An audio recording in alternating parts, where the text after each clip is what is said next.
listening to Bump and Stacy. We are live from T-Mobile and joined now to kick off the show with Mariners GM Justin Hollander. Justin, thanks for hopping on with us. We were able to swoop in. Curtis grabbed you, and you're being very generous with your time. This is a fun team to watch right now, and so we have a lot of questions about a lot of players. I'm going to start with some obvious ones just to get them out of the way, but I'm excited to talk about them. If I were you, I would be doing a victory lap. Like, I would not have sat down. I would have been circling this entire Definitely booth not about Jorge Polanco, because I had doubts about what he could still bring. And there were a few reporters covering this team that were like, no, he really wasn't healthy last year dealing with a knee. And he has been unreal, absolutely unreal. What's it been like to see him do this? And why did you feel he might be able to bounce back this year? Before we take any victory laps, I feel obligated to point out that the baseball will humble the you-know-what out of you. Yeah, very quickly. So there will be no victory laps. Polo has been unbelievable this year. He's been awesome. I think the combination of health and some of the adjustments he made in the offseason, closing up a little bit, focusing more on the gaps as opposed to just down the line. He made his living hitting the foul pole over and over again for a stretch of his career, and I think he realized at this stage of his career he needed to make some adjustments to stay on the fastball, to be able to drive the ball, not just the ball the middle in, but the ball away, be able to drive it to both gaps. He's been phenomenal since the day we kicked off the regular season. Really happy for him. Really cool to see, the reaction from our fans when he walks up to the plate right now. I think everybody feels like something good is going to happen whenever he steps in the box, and that's great. He deserves it. He's been a great player for a long time. Last year he wasn't healthy and didn't have a great year. I think that we still believed the totality of our info on Polo was good. What we knew about the person, what we knew about the player. We also knew he wasn't healthy, and that's an advantage that we got the sort of the first-person view of how it was affecting him every day versus maybe the other teams around the league who didn't have that. There's nothing like ROI, return on investment, and I feel like that's what happened with Cal. And I think the fans are happy to see that too. Obviously, Cal's been a big part of this whole deal, but he gets paid and he's coming out and he's playing like the best catcher in the game.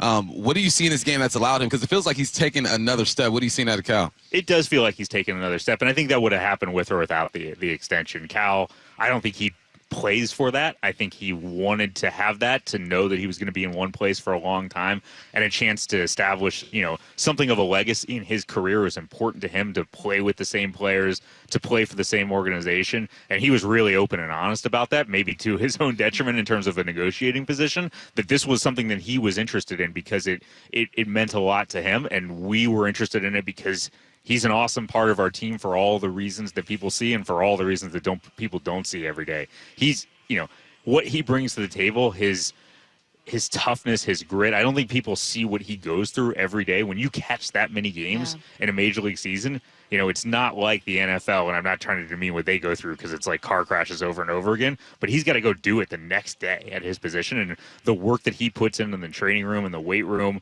the preparation he puts in preparing for a game every day, then to, go to bed, wake up, and do it all over again the next day is unbelievable. He's really unique in our game. I think the areas we've seen that go to another level are just with the bat. He's doing things with the bat he hasn't done. He's taking more walks than he's ever done. He's converting more balls in play into hits. It's not just the 3 true outcomes, walks, strikeouts, and homers. And he's always had the clutch gene, and we're really seeing that a lot this year. Sticking with Cal for just a minute, he I don't think was ever a top 100 prospect while in the minors. Yep. Obviously, that doesn't always reflect, right? We hear John Schneider talk about it, another GM, about external ratings don't always reflect how we feel about a player. That being said, I'm curious as to whether what Cal has been able to turn himself into has surprised you, and when you may have realized you were dealing with a player that was a bit better than other people thought. I only refer to the external ratings when they benefit us. Of course. Same. No, those things do matter. It's a crowdsource, and the wisdom of the crowd is usually right, but it's not always right. I will say that after Cal's first full season, our internal info had him as one of the most valuable prospects in the minor leagues, and we internally have carried him that way. I wouldn't say we had it all along. If we would have taken him much earlier in the draft than we did. We took him in the 3rd round, and we would have taken him in the 2nd round if that were the case. We took Logan with our first pick that year. Obviously, you never expect a 3rd rounder in the way that the baseball draft works to turn into one of the best players in baseball. It's a great job by our whole scouting group. It's a great job by our PD group, and obviously it starts with Cal, his talent, his determination to improve and get better. All through his journey in the minor leagues. we would sort of internally compare him to how does he stack up with the best other catching prospects in baseball? And we always felt like he was as good as any of them. And now as a big leaguer, he's proving to be as good or better than any of them. He's an amazing, amazing tribute to hard work, dedication, baseball instincts. You go on and on and on because he does it every day. Going into this season, obviously the talk of the team was that rotation, right? The rotation. Then unfortunately, Kirby's banged up, Logan's banged up. Seems like Bryce is banged up too. Yep. The bullpen is being stressed out. Like, how are the emotions and adjustments different this year as opposed to last year when everyone's talking about the bats? We're concerned about the health of the arms. Yeah, it's hard. It's we are more similarly situated to the rest of the industry now than we ever have been in terms of dealing with starting pitcher injuries, starting pitchers maybe not going as deep in games as they have in the past, and the strain that puts on an overall team, especially the bullpen. It's been a challenge. We are resilient. We do have grit as a team, I feel like, and we'll get through it. Today, obviously, Bryce is going on the IL. We don't think it's serious. We would anticipate him being back, when he's eligible in 15 or so days. And that's just part of the deal. We want to do the right thing for Bryce and make sure we get this taken care of. But, it's a challenge, and guys like Emerson Hancock and Logan Evans, Casey Lawrence has stepped up when we needed him to step up. There's just been a lot of guys who have filled a role for us, and it helps to have Mooney in the back of the pen, basically being perfect all year long. I wanted a follow-up on Logan, quickly a follow-up on Bryce. Is that a back issue for Bryce? No, it's the sort of the backside of his right arm. Okay. It's not where UCL or flexor is. It's inflammation in the back of his arm, and I realize I'm on radio and now pointing at the backside of my elbow. But there's just some inflammation in there. Yeah. So he had a cortisone shot yesterday. Okay. Again, he'll be down, I would anticipate 3 to 4 days at that point with no throwing, and let the cortisone do his work and then start throwing from there. As of now, we would anticipate him being eligible or active when he's eligible again, or something close to that. And then, so not serious. Yeah, and then I know this is repetitive since you just spoke to reporters the other day, but for our own purposes, checking in on Logan and George as well. Sure. George is supposed to throw his next rehab outing on the 16th. We're kind of taking it outing by outing and seeing where he's at, how he feels. So we'll see how George does on the 16th and how he feels afterwards. No guarantee that we would activate him for the next start in the big leagues. It just depends on how it goes. Yeah. We want to make sure George is ready. I said to the media scrum the other day, we do want to keep in mind George didn't have a spring training. So the things that you experience over 6 starts or 7 starts in spring training, trying to condense those down into 2 or 3 starts in a AAA environment, maybe not the smartest thing we can do unless we're really confident that he's good to go. So we want to make sure that we're being smart, playing the long game with George, who's got a lot of days in front of him, and we don't want to think about just the next big league game in front of us. With Logan, he threw a bullpen yesterday. It was 92, 94. I think his last pitch in the pen was 95. He said it was 90% effort. So I was told there'd be no math, but that seems good. He felt good afterwards, which is obviously the most important thing beyond the velocity. And we'll just see where Logan's at over the next couple of days and when he's ready for his next bullpen and go from there. Again, we feel like it's going great so far. There are injuries, and you can never truly predict. It's art and science when he's going to be back, but we feel like he's definitely on the right track. Justin, when I look at the box score and stats or whatnot, I work backwards. I always look at the bottom of the order. I go, let me see what the 987 is doing, and that kind of gives me an indication of what the game could look like. Is there a move that you guys are most proud of? Because we've seen some names that we weren't expecting to see this year. That's a great question. In terms of move we're most proud of, this maybe not the obvious answer. I think just having Dylan Moore in our organization for this long, and Dylan was a minor league free agent that we signed to a major league contract in 2019. He's sort of a career-long Mariner at this point for his major league career, and the contributions that he makes every year. I say it at our end of the season press conference every year, Dylan Moore saved our butt this year because, and then fill in whatever happened this year to the group of position players around him. Somebody got hurt, somebody got suspended, somebody didn't play as we had hoped, and Dylan always finds a way to navigate that period of time for us and do it at a really high level. Obviously, he was, awarded the Gold Glove last year, and I think it's in a lot of ways it's for his achievement and excellence all around the diamond. It's the utility player Gold Glove, and the value that he has to any roster, but especially ours, has been enormous over the years. So I just want to take some time to praise Dylan and what he does for everybody else on the roster and my sleep schedule, knowing that we always have Dylan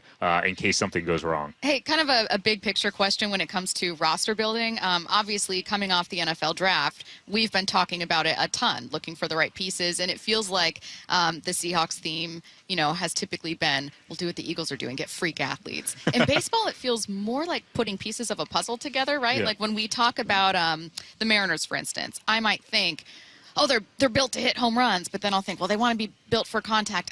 I don't know, like when you want to build the Mariners, right? Yeah. And let's say you're entering this off season.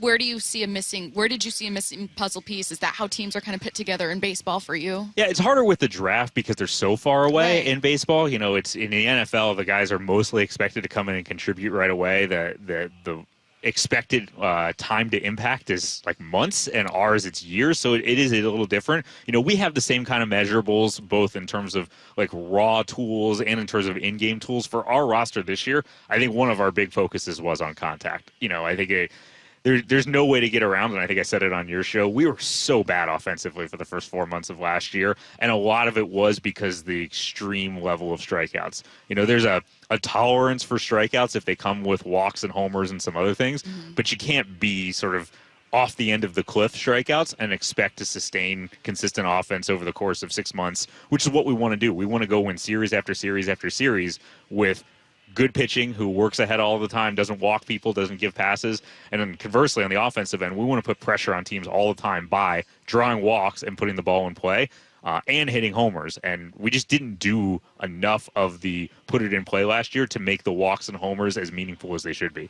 Lots of expectation on Julio every single year. And obviously when you are one of the stars of the team, he gets criticized the most, right? And we do it on our show. Everyone does it. And I was listening to the show the other day, and I realized that he's having one of the best starts of his career.